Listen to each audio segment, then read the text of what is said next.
ये करुण नारी स्वर सुन रही हूँ? सुन रही हूँ स्वामी, इसीलिए तो आपसे इस विषय में पूछा था। कौन है ये दुखी नारी? तारामंडल में रहने वाली बुध ग्रह की माता तारा। क्या दुख है इसे? ये बार बार करुण स्वर में आपको क्यों पुकार रही है? उसके हृदय की वेदना है वो पाप जो निरंतर उसके मन में एक कांटे के समान चुभ रहा है। क्या पाप किया है इसने? वो तो तुम्हें कुछ ही समय के पश्चात स्वयं ज्ञात हो जाए। इस समय तारा तारामंडल में रहकर एक साध्वी का जीवन व्यतीत कर रही है।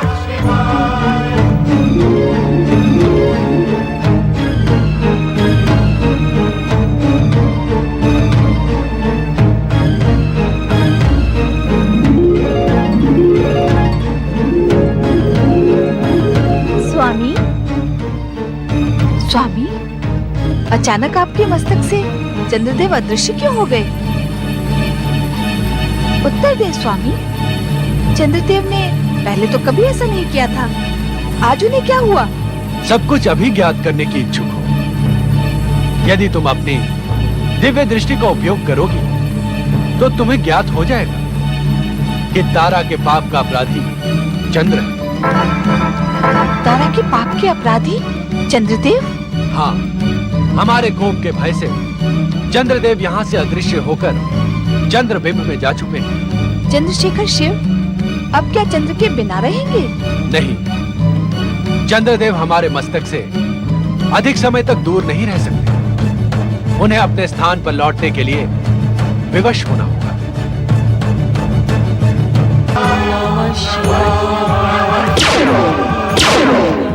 माता, तुम्हारी ये करुण पुकार मेरे हृदय को बींध रही है। बताओ माता, क्या दुख है तुम्हें? पुत्र बुध।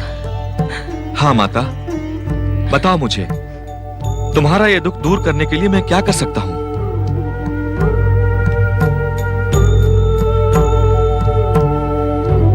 बताओ माता, क्या है तुम्हारी इस वेदना का कारण? मैं तुम्हारे ये आंसू नहीं देख सकता माता। तुम्हें बताना होगा, सब कुछ बताना होगा। यह वेदना मुझे अकेले ही सहनी होगी पुत्र।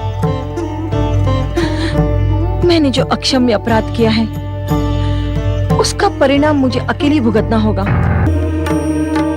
तारा, माता, माता, मुझे इस पाप बंधन से मुक्त करो माता।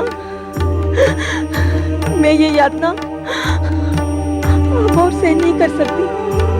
धैर्य धारण करो देवी तारा, उठो।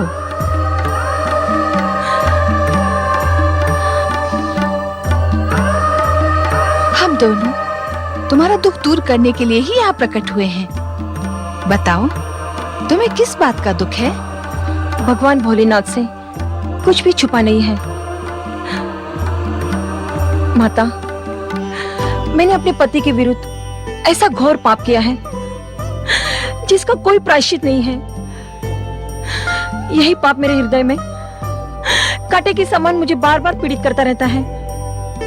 देवी तारा, संसार में ऐसा कोई पाप नहीं जिसके प्रायश्चित का विधान न हो। तुम्हारे इस पाप में तुम अकेली नहीं थी। हमारे द्वारा बार बार रक्षित होने वाले, हमारे शीश की शोभा बढ़ाने वाले चंद्रदेव भी तुम्हारे साथ इस पाप में सम्मिलित थे।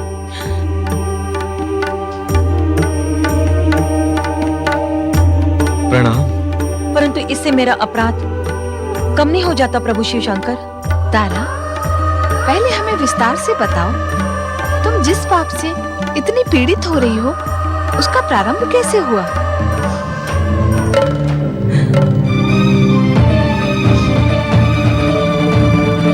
तारा, देवी पार्वती को वो सब कुछ बता दो। पाप को प्रकाशित करने से पाप का अंधेरा कुछ कम हो जाता है, हृदय का भार हल्का हो जाता है। जब अत्रि अनसुया का पुत्र सुकुमार चंद्र मेरी स्वामी बृहस्पति के पास शिक्षा ग्रहण करने आया तो प्रथम दृष्टि में मेरा चंचल मन चंद्र की सौंदर्य की ओर आकर्षित हो गया। चंद्र तो चंचल था ही, और उसका मन भी मेरे रूप में उलझ गया। नाम है तुम्हारा ये निर्दोष पुत्र बुध? नहीं माताश्री, ऐसा न कहो। सारा संसार जानता है कि मैं देवगुरु बृहस्पति और देवी तारा का पुत्र बुध हूँ। ये सुनकर मेरा हृदय छिन्न भिन्न हो रहा है माता। कह दो कि ये सत्य है, कह दो माता कि ये सत्य है। शांत हो जाओ बुध। तुम्हारी माता ने जिस सत्य को स्वीकार कर लिया है, उस सत्य को तुम्हें भी स्वीकार करना होगा। और सच पूछा जाए तो यह सत्य अब सब पर उजागर हो गया है। क्या कह रहे हैं भोलेनाथ? क्या यह सत्य सब पर उजागर हो गया है? तुम्हारा जनक चंद्र इसी कारण हमसे भयभीत होकर चंद्र बिंब में जा छुपा है। मैं क्या करूं भोलेनाथ?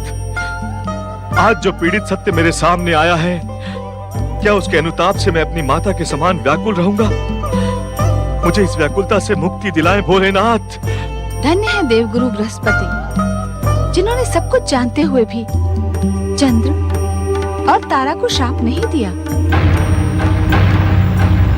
इस महानता के कारण ही तो बृहस्पति ने देवगुरु का पद प्राप्त किया है। मन ही मन सुलगता ये ताप क्या किसी शाप से कम है देवाधिदेव? इस ताप का भी अंत हो सकता है तारा। ओम नमः शिवाय। ओम नमः शिवाय। स्वामी,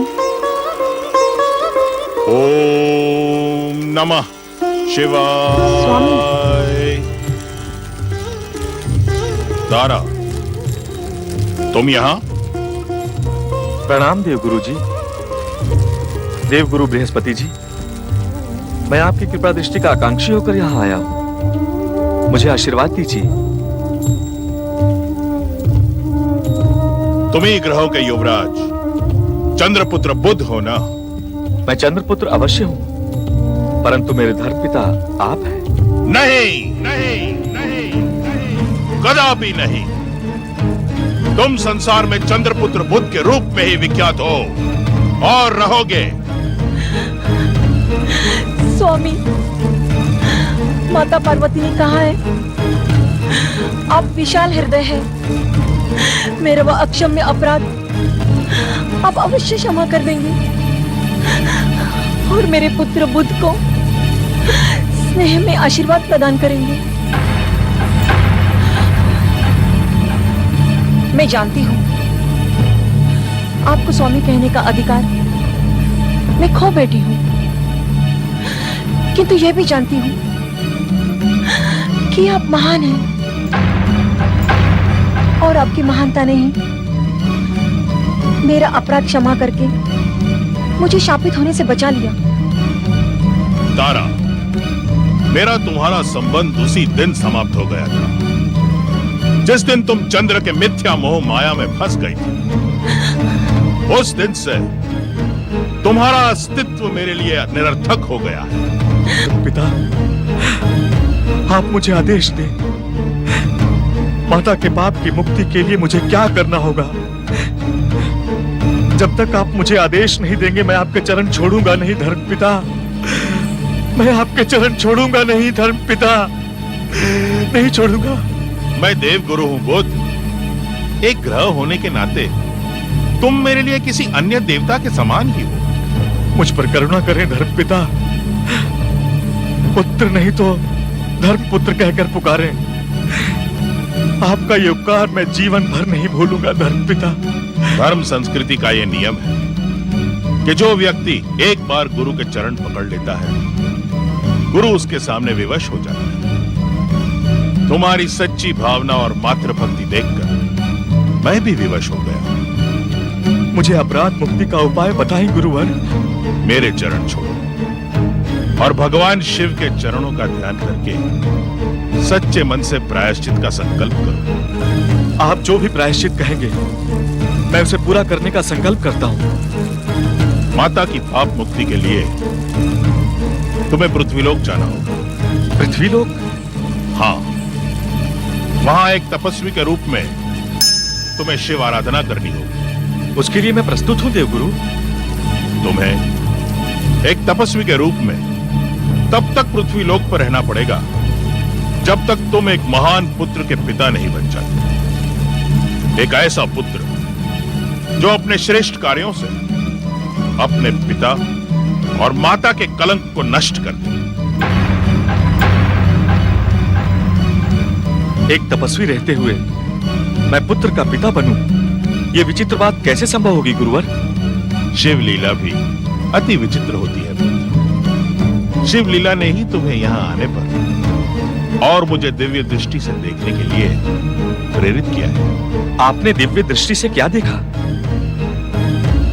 अपनी दिव्य दृष्टि से मैं देख रहा हूं कि इस असंभव से कार्य में तुम अवश्य सफल होगे और अपनी माता को पापों से मुक्त कर दो। पृथ्वी पर मुझे कहां जाना होगा देवगुरु?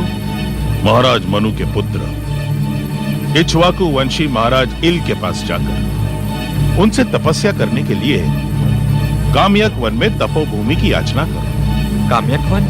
हाँ, काम्यक वन। इसी काम्यक वन का एक क्षेत्र भविष्य में शिव पार्वती की लीला भूमि बनेगा। ये प्रेरणा हमें शिव आराधना से प्राप्त हुई। जो आज्ञा गुरुदेव, मैं आपकी आज्ञा का संपूर्ण पालन करूंगा। मुझे आज्ञा दे स्वामी।